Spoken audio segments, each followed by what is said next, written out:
Okay. So, first of all, Karthik sir, thank you for coming to our podcast. You play a vital role in our college. Like you are the student council coordinator, you are a faculty in civil engineering department, you are also the IIC council representative from our college, and importantly, you are the ISRO outreach coordinator. So, first of all, we would like to talk about ISRO outreach. What exactly is ISRO outreach? First of all, thank you for inviting me for this podcast. And Aditya, it was a pleasure meeting you and interacting with you. And I'm thinking thanks to the team who is working in front of me right now. So let me come. Let me talk about the ISRO outreach. ISRO is talking about Indian Space Research Organization. Normally, when we talk about space science in the field of engineering, we are very much interested. Not only kids, but even elders are interested to talk about what's happening in this domain of space. So Indian Space Research Organization is getting into a lot of activities nowadays. In the past, they have started with Gaganyaan, Chandrayaan 1, Chandrayaan 2, Chandrayaan 3. These are the missions which are going to moon. And they are talking about Mangalyaan, which goes to Mars. And all these activities are done by scientists. So there are a lot of gaps which are there, which students are not able to understand. So इस gaps को किस तरह से fulfill करना है. So ISRO has started with a you can say domain which is called as outreach. If you spell it out means it's little remote. So reaching the students from the outer phase. So ISRO has started an activity which is there in IIRS, which is Indian Institute of Remote Sensing, which is in Dehradun. They have a setup, and ISRO has sent a satellite specially for education, which is called as EduSat. Edu means education, sat means satellite. So the places, especially like remote areas and villages where the satellite intensity is less or where the bandwidths are less, to internet students can get free education and bandwidth will not be an issue. So this is overall a idea about ISRO outreach. Okay. And it's a kind of platform where teachers will be from ISRO scientists and students will be from any part of India, and free education happens in the field of space science. So, EduSat, this satellite is specifically dedicated for outreach, right?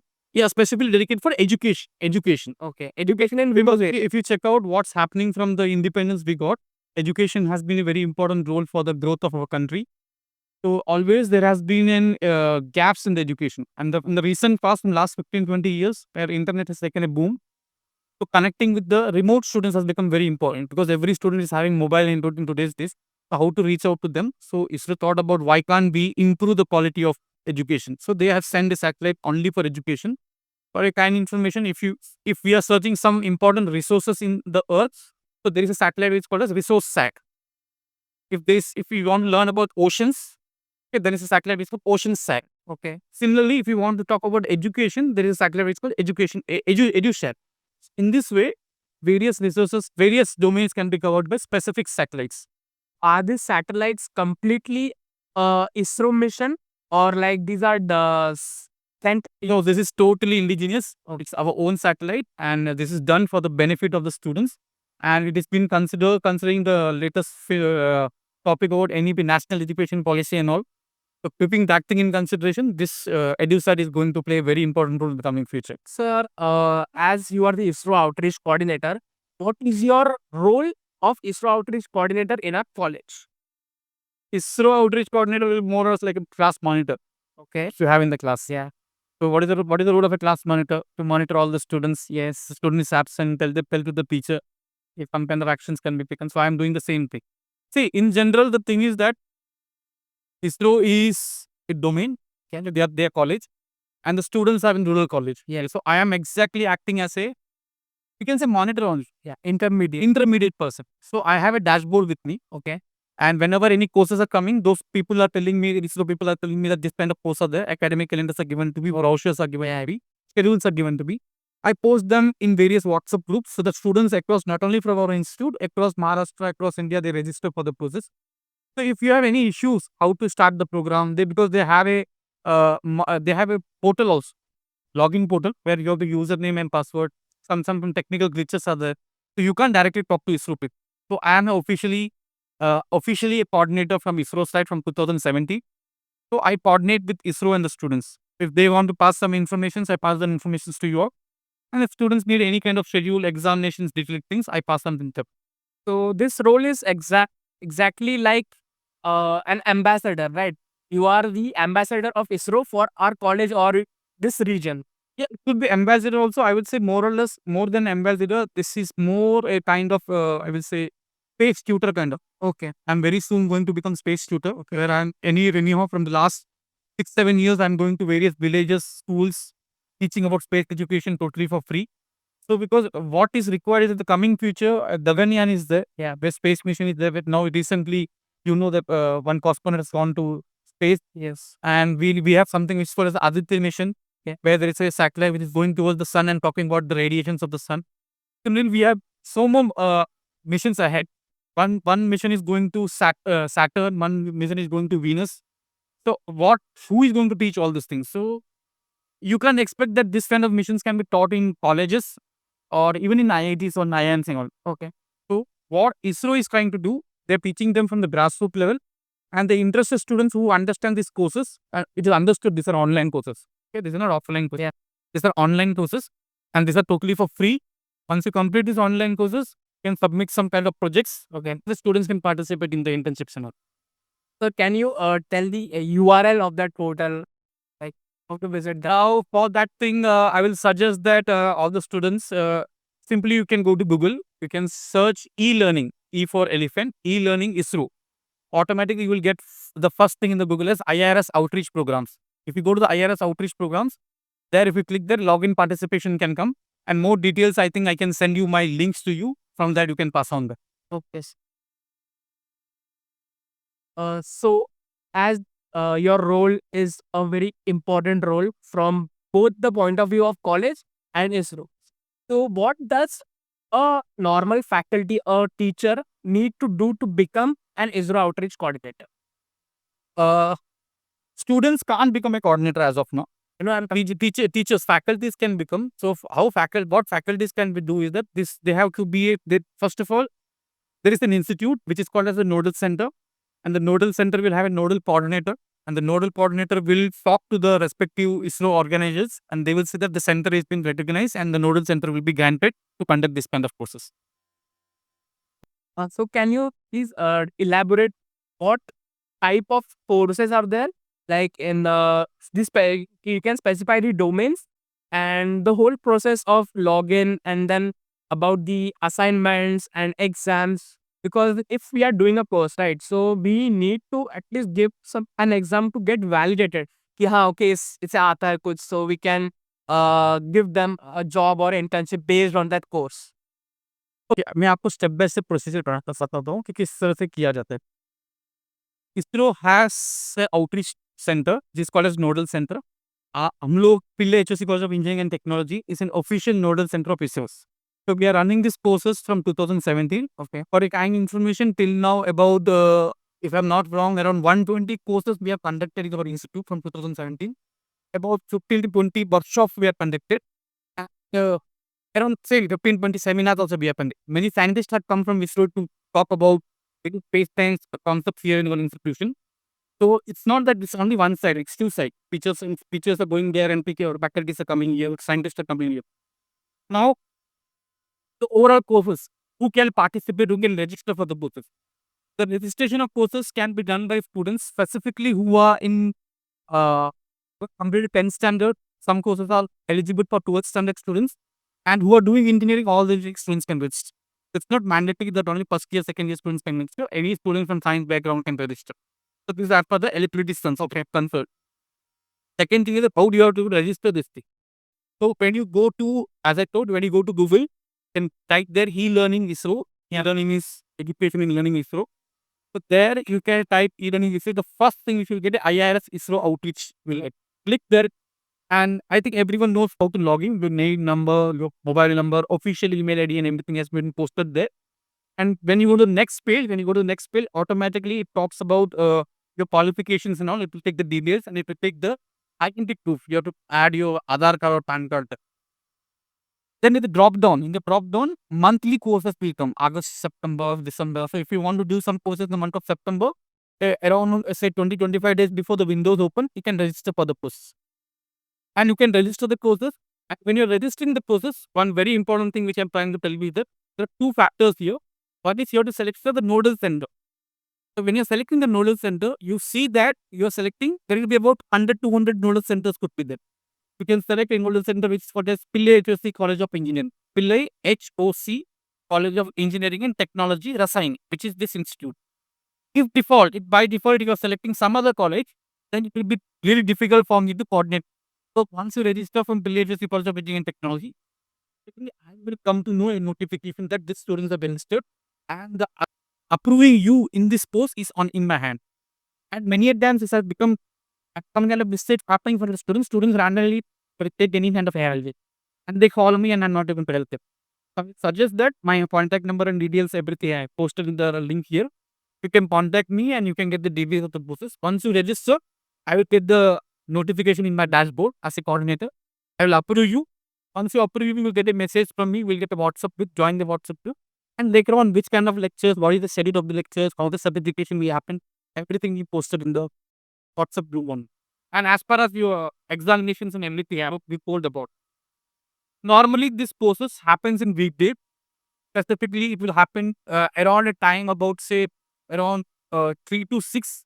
It can vary from 1 hour lecture will be there. This will considered the standing has been given based on the various data which are collected. Many students have told in the print tags that the evening time they are kind of free. So you can watch it through mobile. And few courses are having a registration forms. You do the assignment there. You can submit it. But I will say not many courses are having assignments. It's just about the attending. Or to get into the online attendance, you can take the online attendance and automatically it will appear. Okay. Some courses will have 70, 75, 80% of the online attendance things. Once that is being done, then afterwards there will be examination for few courses and few courses won't have examinations. So once the examination is in there, all the things will be posted in the WhatsApp group or officially be mentioned and can give the exams. If the name passport will be given there. But get exam gets over, certification will be by ISRO only. Our institute will not give the certificate. Official certificate will be by ISRO, which will be having a UID, unique identification number. And that will be no doubt that will be useful for your future scopes, the jobs, internships, I will buy. Yeah, yeah. Not properly detailed answer. So just to highlight, if someone is registering for these courses from our college, from Pillai HOC College of Engineering and Technology, just remember to enter the nodal institute as Pillai HOC College. Otherwise, Karthik sir will Will HUC Parola in engineering and technology. Otherwise, sir will not be able to help to you. Okay. So, sir, just a fun thing. जैसे कि अभी engineering colleges में there is system of KT, तो is there anything like that in this courses की course में भी केटी लग गई? KTKT या तो इसको कभी-कभी सप्लीमेंट सप्लीमेंट हाँ, सप्लीमेंट्री रहेगी लोग, यस। ऐसा कुछ यहाँ पे नहीं है, लेकिन अटेंडेंस थोड़ा इसमें इम्पोर्टेंट टेक रखे हैं। ओके, बिकॉज़ अटेंडेंस कैसे फॉर एग्जांपल आप अगर if you are taking one course, आपके मोबाइल से अगर रजिस्ट्रेशन बस तो आपका जो टाइम है, आपका 80% अटेंडेंस आपके मोबाइल से रहेगा, तो वही रजिस्टर होता है उनके पोर्टल।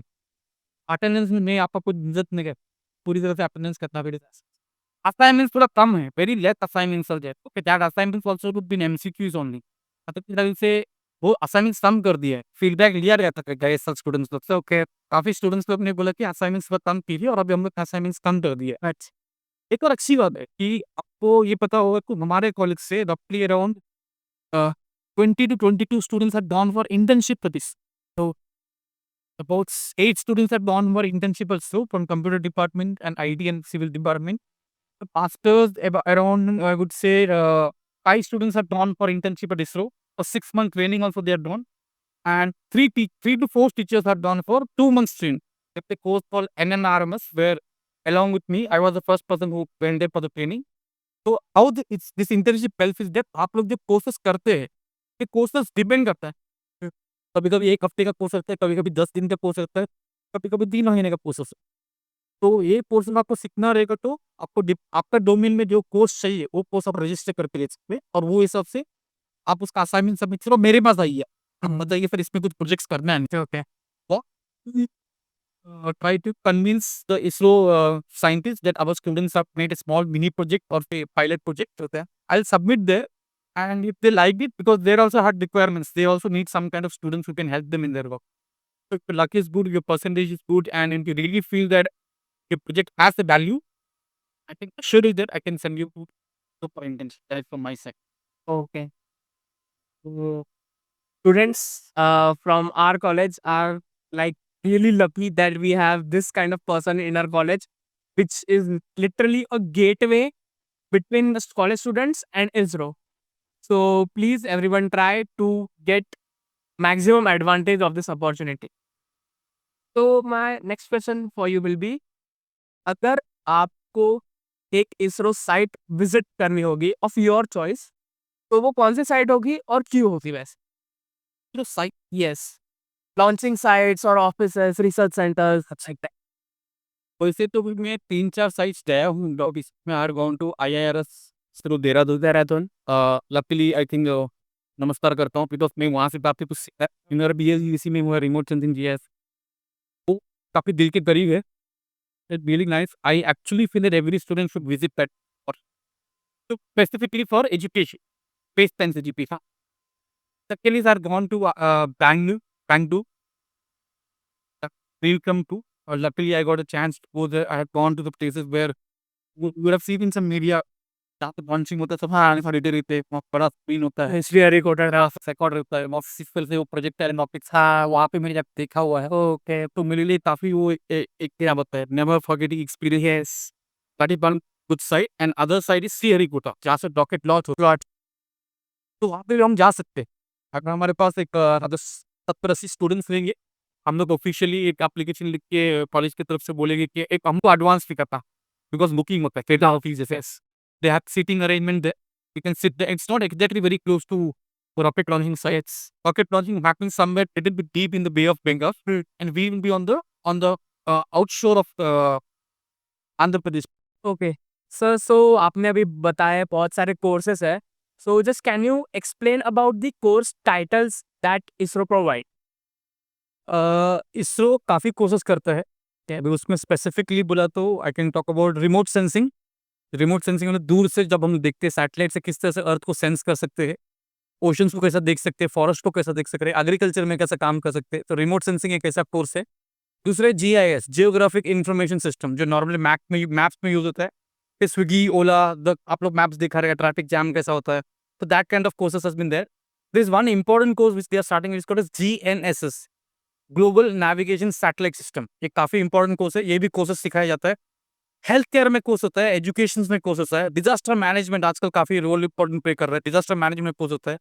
फॉरेस्ट फायर एक कोर्स है जो अभी रिसेंटली शुरू हुआ है, तो फॉरेस्ट फायर में कैसा कोर्स करना है, they teach you that about and very upcoming courses, जैसे कि very people are very curious कि अभी मंगलयान में क्या होने वाला है, चंद्रयान 4 में क्या होगा, चंद्रयान में जब जाके वहाँ से पानी मिला, उस पे कैसा सपोर्ट है। तो they will talk about the research which they have done in the past courses और वो डेटा हम लोग यूटिलाइज कर सकते हैं। Imagine if students get the data of space science, Chandrayaan 2 में जो डेटा था, चंद्रयान 3 में जो डेटा था, तो कैसा हमको अप्रोच कर सकते हैं। ये सब डेटा आपको एक ऑर्गेनाइजेशन है जिसका नाम है NRSC, national remote sensing centre. ये है इसरो का ही दूसरा ऑर्गेनाइजेशन है जो हैदराबाद में है।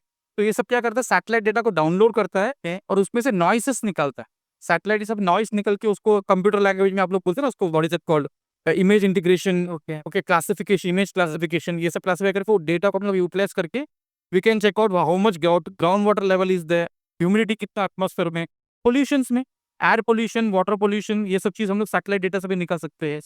वी कैन यूज समथिंग जिसको से रडार डेटा, लिडार भी यूज कर सकते हैं, ड्रोन से भी यूटिलाइज कर सकते हैं। सब कुछ सैटेलाइट हम लोग इन्फॉर्मेशन नहीं मिलेगा हमको, हमको जूम ऑन करके देखना है। तो there are some drone courses also which is technically called as UAV, unmanned aerial vehicles. So ऐसे जो कोर्सेस है, सच बोलो ना, ये सब कोर्स बाहर करने जाएंगे तो तगड़ा पैसा लगेगा आपका, ये 20-25-30 हजार तो किधर नहीं है। Exact. Okay, and you are getting all this courses totally for free, yes. totally for free from a registered organization like ISRO. ISRO is not at only very important for India, across the world this is spoken about like this. तो ऐसा courses I think I am little bit upset that हमारे time पे ऐसा नहीं था। तो ये generation के पास बहुत बड़ा एक अपॉर्चुनिटी है कोर्स करने का। रॉकेट्स का भी, रॉकेट फ्यूल्स का, okay what is rocket fuel, हम कैसे रॉकेट फ्यूल्स यूटिलाइज करते हैं, किस तरह से। इफ आई थिंक आप लोग ने नया मूवी देखा रहेगा ना, what is that movie, Mangalyaan. Mangalyaan Rocketry आपने देखा रहेगा। यस। कि उसमें they are talking about cryogenic fluid. हाँ। तो क्रायोजेनिक फ्लूइड को कैसा बनाया जाता है, किस तरह से डिस्पैच किया जाता है। वो जब रॉकेट लॉन्च होता है और ऑर्बिट तक जाता है, वो पूरे प्रोसेस से, एक प्रोजेक्टाइल प्रोसेस से, इंजीनियरिंग में स्टूडेंट्स को पता होगा मैकेनिक्स क्या करके, उसमें आप लोग काइनेटिक्स काइनेमेटिक्स पढ़ा रहेगा। किस तरह से रॉकेट उड़ता है, उसका प्रोजेक्टर कैसा फिक्स होता है, ये सब एक पूरा डेलिकेट काम होता है। मैटर सिर्फ 15 मिनट का रहता है, लेकिन वो 15 मिनट का लॉन्च के लिए 15 साल काम करते हैं उन लोग। कुछ भी चीज आप लोग पॉडकास्ट कंडक्ट कर रहे हैं ना, एक एक चीज आप लोग वर्कआउट कर रहे हैं, उसी तरह से ईच एंड एवरीथिंग। काफी बार आप लोग सुना रहेगा, रॉकेट लॉन्च करते समय आखिरी 15 मिनट में प्रोजेक्ट को कैंसिल कर देते हैं। क्यों? उनको लगता है कि कहीं ना कहीं तो कुछ इशू होगा। उस तरह से सब चीज, okay, everyone will give the thumbs up, clear clear clear का सब जन ग्रीन सिग्नल होगा तभी रॉकेट लॉन्च होता है। इसका एक कोर्स होता है किस तरह से टाइम मैनेजमेंट करना है, किस तरह से कम्युनिकेशन करना है, ऐसा प्रोसेस फ्री होता है। सो मेरा हाई रिकमेंडेशन है कि आप लोग इस तरह का प्रोसेस करते जाइए एंड यूटिलाइज करो। यस। अच्छी तरह से आप लोग इसरो में भी पार्टिसिपेट कर सकते हैं एक्टिविटीज में। तो बेसिकली बहुत अंडररेटेड चीज है ये, लोगों को पता नहीं है, people are not aware of this kind of things. So actually awareness spread करना इसके बारे में इज रियली इम्पोर्टेंट। तो मैं next question will be, is there anything for young students और स्टूडेंट्स फ्रॉम स्कूल्स? काफी बार ये इंटरेस्टिंग क्वेश्चन है। काफी बार जब मैं ग्रुप में पोस्ट करता है फ्री एसओ कोर्सेस से, मैक्सिमम टाइम मुझे स्कूल स्टूडेंट्स का कॉल आता है। ओके। इस तरह हमको भी ज्वाइन करना है 7th 8th में, आप जान सकते हैं एवरीवन इज इंटरेस्टेड। पेरेंट्स का भी कॉल आता है कि हमारे बच्चे लोग को स्पेस साइंस में इंटरेस्ट है, क्यों ना हम लोग पार्टिसिपेट कर सकते हैं। तो उनके लिए मैं बोलूंगा उस तरह का किड्स के लिए कि स्पेशली जो कोर्सेस रिमोट सेंसिंग जीआईएस है, ये थोड़ा टेक्निकल कोर्स है। हाँ। कॉम्प्लेक्स नहीं बोलूंगा, टेक्निकल कोर्सेस है। It's not complex. When you are getting in this courses, ऐसा मत सोचो कि स्पेस साइंस रॉकेट साइंस का प्रोसेस है। आपको A for apple, B for ball, R for rocket, S for satellite ऐसा सिखाएंगे।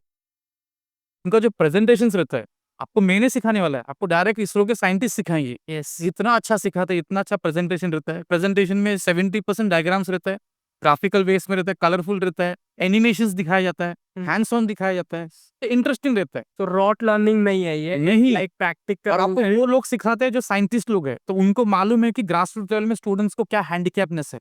तो उन लोग जब पीपीटी बनाते हैं, डोंट बी सरप्राइज कि अगर एक घंटे का उनको सेमिनार देना है, वेबिनार देना है, तो उस सेमिनार वेबिनार के लिए उन लोग 1 महीने पहले तैयारी करते हैं। तो उनका जो 20 पेज का पीपीटी रहेगा वो इतना डायनामिक रहता है, you really enjoy it. The moment they complete the presentation, the first question the students ask कि सर हमको पीपीटी कैसा मिलेगा, ये इतना अच्छा इंटरेस्टिंग पीपीटी है। सो ऐसा कोई मत सोचो कि only toppers can participate. Any media के students, those who have interest in space science, they can join this thing. Okay, and as far as your school kids, UV का यूवी, हाँ, school kids के लिए कैसा है कि इसरो जो है एक स्पेशल कोर्स क्रिएट किया है, इसका नाम है यूविका के, YUVIK है कि यूविका करके। आप एनी हाउ आप गूगल के, सॉरी अपना इसरो के साइट में जाके देख सकते हैं। बहुत अच्छा कोर्स है ये। इसका मैं रूल्स बताता हूँ। आप पेपर एंड पेन रहेगा तो नोट डाउन कर सकते हैं, पॉज करके नोट डाउन करिए। पहला रूल है कि वो स्टूडेंट 7th स्टैंडर्ड से 8th स्टैंडर्ड जाना होना चाहिए। 7 to 8 उनके लिए बेटे। तो 7 से 8 के बीच में जो वेकेशन होता है, 2 महीने का समर वेकेशन होता है, उस वेकेशन में ये कोर्स आपको किया जाएगा। सीधी बात है कि आपको अप्लाई करना पड़ेगा फिल्टर करके 200 300 या 400 बच्चे लोग को इसरो सेंटर में। इसरो सेंटर्स काफी जगह पे है, बैंगलोर, त्रिवेंद्रम, हैदराबाद, देहरादून, अहमदाबाद, ऐसा काफी सारा सेंटर। तो हमारे लिए सबसे नियरेस्ट इसरो सेंटर क्या है? ऐसा नहीं है, ऐसा नहीं है। जो आप अप्लाई करेंगे ना, तो अपना अपना सेंटर सिलेक्ट करना, तो you will go there and don't worry, आपका आने जाने का खर्चा पूरा इसरो लेगा। फ्री टायर एसी पूरा खर्चा इसरो देगा। along with you, along with the student, one parent can also go। Okay. तो वो आने जाने का खर्चा भी रहेगा। Kindly check out more details about कि what they will pay, staying, everything they will give it, and that is the first thing. 7 to 8 का स्टूडेंट होना चाहिए। सेकंड, अगर वो स्टूडेंट लड़की होगी, चांसेस ज्यादा है। Girls are given more preference for that thing. Okay, and I hope you all know that there are about 70 to 60 to 70% women scientists in ISRO. ISRO या Okay, women are lot of women are there in ISRO. तो वैसे बोलिए। the Mangalyaan, this mission also had So maximum majority scientists are women only. yeah So women have been prioritized there. yeah So पहला है कि आप 7 से 8 तक होना चाहिए। सेकंड जो पॉइंट है वो है कि आप लड़की होंगे तो आपका चांसेस बहुत बढ़ जाता है। तीसरा ये पॉइंट है कि अगर आपका स्पोर्ट्स में या तो पीसीएम में रुचि ज्यादा है, हाँ। और आपके पास कुछ सर्टिफिकेट्स है उसका, अगर आपने कुछ कोर्सेस किया है, कुछ सर्टिफिकेट्स कोर्सेस है, so that will be A USP for you. Fourth important thing is that अगर गलती से आप कुछ रूरल स्कूल से है, आपका चांसेस बढ़ता है। अगर आप कुछ गांव से या गांव खेड़े या जिला स्कूल से या म्युनिसिपलिटी स्कूल से आपका स्कूल से स्टडी कर रहे हैं, चांसेस बढ़ता है उसका, क्योंकि ऐसा उनका मानना है कि गांव में स्कूल्स में स्टूडेंट्स काफी थोड़ा स्ट्रांग रहते हैं कंपेयर टू अर्बन एरियाज। ये पर्सनली मतलब यस नहीं मतलब हाँ। मैं तो गांव के बच्चे ज्यादा एंड्योरेंट होता है उनका स्ट्रांग है, बिकॉज उनके पास रिसोर्सेस नहीं है। हाँ तो उन लोग बहुत कोशिश करते हैं कि किस तरह से आगे जाए करके। तो उन लोग पूरी तरह से अटेंड करते हैं। Okay. And other point is that if the student is into some science club, उसका कुछ अगर उसके पास सर्टिफिकेट्स रहेगा तो हेल्पफुल रहेगा। तो ऐसा 4-5 पॉइंट से डिटेल में चाहिए रहेगा तो I can give it, you can put in the link later on. So, like जो जिला परिषद schools and those small rural areas में schools है, वहाँ पे I guess we need to spread more awareness about this. तभी वो लोग जाके इस पूरे इकोसिस्टम का एडवांटेज ले सकते हैं, राइट? अभी आजकल क्या हो रहा है कि the education system of India is changing. Yes. In a nutshell I will try to say, काफी बार स्टूडेंट्स बोलते हैं कि हमारे स्कूल में ऐसा नहीं है, हमारे कॉलेज में ऐसा नहीं है। ऐसा नहीं है, काफी कुछ एडमिनिस्ट्रेटिव लेवल पे आता है। उसका प्रूफ ये है, there is something which is called as STEM, STEM, science, technology, engineering and mathematics. STEM education में फोकस ज्यादा किया जा रहा है। ये फील्ड में जो कुछ लोग हैं उनको इंटरेक्ट करने काफी प्लेटफॉर्म्स, सेमिनार, कॉन्फ्रेंसेस, वेबिनार सब देते हैं। सेकेंड है कि जितना भी IITs और IIMs है, हमारे जमाने में 7 या 8 IITs था। आज के जमाने में 20-29 IITs, हर स्टेट के पास एक IITs है। तो इसरो क्या कर रहा है, IITs के साथ कोलैब करके they are coming and making something which called as mapathon. Mapathon. You would have heard about hackathons और नॉट? यस। मैपाथॉन्स मतलब क्या है, स्टूडेंट्स को मैप बनाना सिखाते हैं। ओके। मैप्स किस लिए काम, कौन बना पाएंगे मैप्स? Geologist, yes. कभी बार सिविल इंजीनियर्स बनाते हैं। लेकिन मैप बनाने के लिए कोर्स ही नहीं है, इंजीनियरिंग में कुछ कोर्स नहीं है, तो कोई डेडिकेटेड फील्ड डिसिप्लिन नहीं है। तो हम लोग गूगल का सहारा लेंगे, हमारा GDP यूएस के पास जाता है। हम लोग जब भी हम लोग ओला यूज करते हैं, स्विगी यूज करते हैं, जब गूगल मैप्स हम लोग फ्री नहीं है, वो उसका एप्लीकेशन कॉस्ट है, तो हम लोग यूज करते हैं उनका प्लेटफॉर्म। तो इसरो सोचता है क्यों ना अपना खुद का एक प्लेटफॉर्म हो जिसको हम लोग गूगल बोलेंगे, जिसका नाम है भुवन।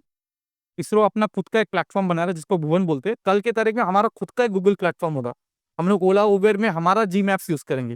लेकिन जी मैप्स कौन बनाएगा, गूगल मैप्स कौन बनाएगा? हमको ही बनाना पड़ेगा। एग्जैक्टली। अगर आप बांद्रा में जाएंगे, अगर आप कुर्ला में जाएंगे, तो आपको एक एक नोट दिखेगा कि यहाँ पे ये होटल है, वहाँ पे वो है। जैसे ही आप गाँव के अंदर आएंगे, मैप्स जूम इन करो, आपको डेड एंड्स दिखता है। आपको कुछ होटल्स दिखेगा नहीं, कुछ पॉइंट दिखेगा नहीं। तो हम लोग को पान वाला या चाय वाला से पूछना पड़ता है किधर क्या है करके। तो क्यों नहीं है? बिकॉज मैप्स नहीं बनाया होगा। मैप्स कौन बनाना, हमको बनाना है। इसलिए ये अवेयरनेस बहुत जरूरी है। इसलिए इसरो IIT बॉम्बे या काफी जन के साथ इंटरेक्ट करके एक इवेंट शुरू किया लगता है 2-3 साल से। उसके लिए वो तगड़ा तगड़ा प्राइजेस है। You can prepare your own maps. That event is called as mapathon. Softwares are totally free. There is something which called open source softwares. आप ओपन सोर्स सॉफ्टवेयर यूज करके आप खुद का मैप बना सकते हो। ओके। तो स्कूल के टीचर्स को, ये प्रिंसिपल्स जो भी वीडियोस देख रहे हैं, उनको मैं रिक्वेस्ट कर रहा हूँ कि आप छोटा-छोटा असाइनमेंट स्टूडेंट्स को देते जाओ कि आप घर से कॉलेज या घर से स्कूल स्टूडेंट कैसा आता है, क्योंकि स्टूडेंट को घर से स्कूल आने का रास्ता पूरा पता रहता है। हाँ। तो अपना मैप खुद बनाएगा। इस तरह से लेवल को नेक्स्ट लेवल तक लेके जाइए। तो ये सारे एडवांटेजेस है of ISRO. India is like a young economy and it is based on small scale industries.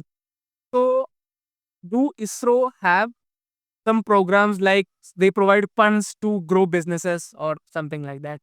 ये आपको थोड़ा अपडेट करना पड़ेगा। India is not a small scale industry, अभी काफी बड़ा हो गया है। It is top 5, top 6। Okay. I meant कि small businesses हाँ, अग्री रूफ पे काफी है ना, काफी इन्वेस्टर्स भी है, काफी इनोवेशंस भी है आजकल। yes yes तो इसको थोड़ा सा मैं हल्का सा ब्रॉडली एक्सप्लेन कर रहा हूँ। okay You all should go into an app which is called as mygovernment.in। Government of India क्या कर रहा है, प्रधानमंत्री का काफी योजना होता है, प्रधानमंत्री कृषि योजना, प्रधानमंत्री ये योजना, काफी सारा योजना रहता है। तो mygovernment.in में जाएंगे तो गवर्नमेंट ऑफ इंडिया एक ऐसा प्लेटफॉर्म बनाया स्पेशली स्टूडेंट्स के लिए।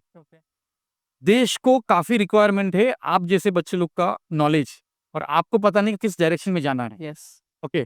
तो देश क्या बोलता है माई गवर्नमेंट ऐप के थ्रू, वो बोलता है कि हमारे पास काफी सारा रिक्वायरमेंट्स है, क्वेश्चन पोस्ट करते हैं उन लोग और आपसे आंसर्स मांगते हैं उन लोग। okay इसी को आप हैकाथॉन में लेके जाते हैं, इसी को आप IITs में कंपटीशन में लेके जाते हैं। तो ये प्लेटफॉर्म्स को यूटिलाइज करके you can participate in various competitions and sorry, I forgot your question. What was the question? I asked that does ISRO provide any funds Yeah, funds. businesses? तो इसमें बिजनेसेस का इंडिया का direct connection है जिसके साथ MSME बोलते हैं, micro small medium enterprises. okay ये माइक्रो स्मॉल मीडियम एंटरप्राइजेस इसलिए पोस्ट कोविड काफी कुछ हम लोग इंडिया, मेड इन इंडिया में कर। हाँ yes ओके, बिकॉज हमको हमारा GDP बढ़ाना है। yes ISRO has gone private also. पहले गवर्नमेंट था, आजकल सैटेलाइट विटेलाइट बाहर का प्राइवेट कंपनीज बनाता है। okay तो इसरो अभी अपना डायरेक्शंस डिफरेंट डायरेक्शन में एक्सपेंड कर रहा है। तो they are okay with new ideas also. New ideas कभी आएंगे जब आप जैसे स्टूडेंट्स लोग हम जैसे इंडस्ट्री से कनेक्ट करेंगे। ट्रिपल आई बोलते हैं इसको, triple I, industry institute interaction. Okay. Okay, industry और इंस्टीट्यूट का इंटरेक्शन होना जरूरी है यस। कि ये भी ट्रिपल आई ही है। हम लोग इंटरेक्ट कर रहे हैं ताकि लोगों को पता चले क्या है करके। तो एमएसएमई के अंदर, माइक्रो स्मॉल मीडियम एंटरप्राइजेस के अंदर छोटे छोटे बिजनेस शुरू कर सकते हैं। ओके, जरूरी नहीं कि आपको रॉकेट्स बनाना है। रॉकेट्स में छोटे छोटे चिप्स है, उसके अंदर जो स्क्रू बनते हैं, उसके अंदर जो पीसीबी बनते हैं, जो वायर होते हैं, जो थ्रेड्स होते हैं, वो भी आप इंडस्ट्री बना सकते हैं। तो इसके लिए सब्सिडी मिलता है आपको गवर्नमेंट से। सब्सिडी मतलब क्या होता है? जस्ट लाइक डिस्काउंट जैसा। अभी सोलर एनर्जी, यस। ओके, ये बहुत फ्री है। अगर सोलर पैनल लगाएगा तो हमें इलेक्ट्रिसिटी फ्री रहेगा। यस। ये सबको मालूम है, हाँ। नॉन एजुकेटेड पर्सन को भी मालूम है। लेकिन सोलर प्लांट क्यों नहीं लगाते हैं घर पे? कॉस्टली। इंस्टॉलेशन कॉस्ट ज्यादा है। इसलिए गवर्नमेंट क्या किया, नया स्कीम लेके आया। उन लोग क्या बोला कि अगर हमसे आप ये करेंगे, सोलर प्लांट करेंगे, तो 30% सब्सिडी मिलेगा, 40% सब्सिडी मिलेगा। तो हम लोग करा के लेंगे।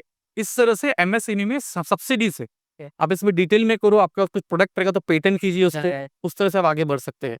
Yes, about that solar energy वाला point, it's like 70% सब्सिडी है और इंस्टॉलेशन कॉस्ट बस आपको पे करना है, guess.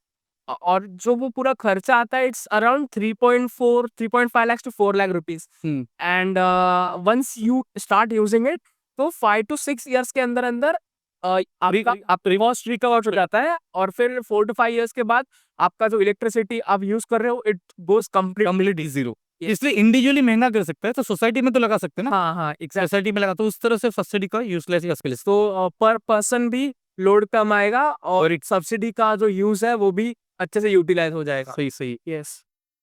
So sir, are there any training programs from ISRO, like training for internships और जॉब्स? या होता है सब। आप वीएलएसएस से करके, विक्रम साराभाई त्रिवेंद्रम में है, और वेबसाइट में, इसरो का वेबसाइट में जाएगा तो वहाँ पे इंटर्नशिप का आपको टैब दिखेगा। ओके। तो नॉर्मली आपका समर वेकेशंस और विंटर वेकेशंस के पहले उन लोग का जो क्वेश्चंस है, उन लोग इंटर्नशिप का क्वेश्चंस देके रखते हैं कि हमको स्टूडेंट्स लोग पोल्यूशन में काम करने वाले स्टूडेंट्स चाहिए, या कुछ स्टूडेंट्स लोग जीआईएस में काम करने चाहिए। एक्सेल फाइल, कभी कभी पीडीएफ रहता है उनका। आप उनका प्रॉब्लम स्टेटमेंट देखिए। और मेरा हाई रिकमेंडेशन है कि एक बार आप प्रॉब्लम स्टेटमेंट देखेंगे, आप रेस्पेक्टिव स्कूल टीचर्स या आपके कॉलेज टीचर्स से बात कीजिए। आप जो करंट ईयर में, थर्ड ईयर में, फाइनल में माइनर प्रोजेक्ट्स रहेगा या तो मेजर प्रोजेक्ट्स रहेगा, आप वही प्रोजेक्ट्स कीजिए ना। आप स्पेशल प्रोजेक्ट्स क्यों कर रहे हो? आप वो प्रोजेक्ट्स कीजिए जिसका इसरो का जरूरत है। मैं ये नहीं बोल रहा कि वो लेवल तक कीजिए, लेकिन आप एक लेवल तक तो खत्म कर सकते हैं। और जब प्रोजेक्ट्स करेंगे कॉलेज में, ओके, कोशिश कीजिए कि थोड़ा इंटरडिसिप्लिन प्रोजेक्ट्स हो। एक सिविल का आएगा, एक मैकेनिकल का, एक कंप्यूटर का, एक आईटी का, तो सबका दिमाग लगेगा, तो प्रोडक्ट में दम आएगा आपका। उसको आईओटी के साथ कनेक्ट करो, या उसको किसी तरह सेंसर से कनेक्ट करो, बस चेक करो, टेम्परेचर सेंसर्स, ह्यूमिडिटी सेंसर्स, ऐसा कुछ बनाइए, वो लेके आइए मेरे पास आउटरीच सेंटर में। उस पर एक छोटा सा मिनी प्रोजेक्ट करो, मैं रिपोर्ट बना के आपके साथ कनेक्ट करके आपको इंटर्नशिप के लिए भेजूंगा। ट्रेनिंग भी होता है। ट्रेनिंग के लिए जब आप इसरो का सर्टिफिकेट, आउटरीच सर्टिफिकेट जो यहाँ से आउटरीच सेंटर से करेंगे, आप 5-6 कोर्सेज करो, आउटरीच ऑनलाइन कोर्सेज करो, तो आपका रिज्यूम में आता है कि ये स्टूडेंट ने 4-5 कोर्सेज किया हुआ है। So based on that certificate we can apply for internship on high training. Okay. Okay. And again, one more thing, there is a huge issue of space traffic now started. Space में भी traffic बढ़ गया है। Yes. Because भी काफी traffic बढ़ गया, satellite सब एक दूसरे को हिट करता है। तो अभी एसटीएम करके कोर्स है, स्पेस ट्रैफिक मैनेजमेंट। किस तरह से स्पेस ट्रैफिक को मैनेज करना है, इसका रेगुलेशंस क्या होगा, ये सब चीज डिस्कस हो रहा है। तो वो भी एक हाई एरिया है जहाँ पे आप लोग वर्कआउट कर सकते हैं। यस। स्पेस ट्रैफिक के बारे में हम क्या बात कर सकते हैं? लाइक स्पेस ट्रैफिक क्यों है? Because multiple countries are launching multiple satellites, but once a satellite is dead, तो उसके डेब्रीज का क्या होता है? वो भी काफी एरिया, रिसर्च का एरिया है कि स्पेस ट्रैफिक का मतलब, लेट अस इमेजिन कि अभी एक छोटे से गांव में है, वहाँ पे सिग्नल तो होता नहीं है, तो कोई कैसा भी गाड़ी लेता है, लेफ्ट इंडिकेटर राइट इंडिकेटर को डालता नहीं है, क्योंकि पूरा गांव खाली है। लेकिन वो गांव जब शहर में होता है, धीरे धीरे नोट सिग्नल्स आना शुरू होता है, ट्रैफिक पुलिस आना शुरू होता है, रेगुलेशन शुरू होता है, हेलमेट्स पहनना, ऐसा। तो उसी तरह से पहले स्पेस पूरा खाली था, अभी स्पेस भर गया है। सब कंट्रीज अपना अपना रॉकेट सैटेलाइट भेजते हैं, तो unanimously all over the world it has been discuss that कि अभी स्पेस पे भी रेगुलेशंस होना जरूरी है। तो इसलिए एसटीएम जो स्पेस ट्रैफिक मैनेजमेंट जो है, एसटीएम एंड एसएसए करके कुछ तो है, space traffic management and space awareness programs. Okay, तो उसमें कौन सा कंट्री कभी सैटेलाइट भेजेगा, इस तरह से लॉन्चिंग होना चाहिए, कौन सा ऑर्बिट पे बात करेगा। ऑर्बिट मतलब 2-3 ऑर्बिट होता है, लो orbit, medium orbit, high orbit रहता है। तो कौन से ऑर्बिट पे कौन वर्कआउट करेंगे, वो सब डिस्कस किया जाता है। और जैसा आपने पूछा, जब सैटेलाइट जब ओल्ड हो जाता है या तो जब उसका एप्लीकेशन खत्म हो जाता है, तो उसको या तो एक एक्स्ट्रा बूस्टर होता है उसपे। नॉर्मली हम लोग उसको क्या करते हैं कि जब वो अर्थ के साथ गिरता है, अर्थ में जब आता है, डिविएट होता है, तो अर्थ का एटमॉस्फेयर का फ्रिक्शन के साथ ही वो क्या होता है, वो डिफॉर्म फ्यूजन फिशन के साथ हीट के साथ डिस्ट्रॉय हो जाता है। कुछ बारीक-बारीक पीसेस रहेगा जो बे ऑफ बंगाल या इंडियन ओशन में गिरता है चीज़। बट मेनी टाइम्स ये जब हाई लेवल पे रहेगा, लो लेवल सैटेलाइट्स रहेगा, वो अर्थ के अंदर आते-आते ही वो शायद अर्थ को भी डिस्ट्रॉय कर सकता है या तो किसी के ऊपर गिर सकता है। तो इन दैट केसेस हम लोग क्या करते हैं, सैटेलाइट्स में ही एक्स्ट्रा बूस्टर लगा के रखते हैं। जब ये उसका डेड हो जाएगा, उस टाइम पे बूस्टर चालू करके वो उसको दूर लेके जाएगा।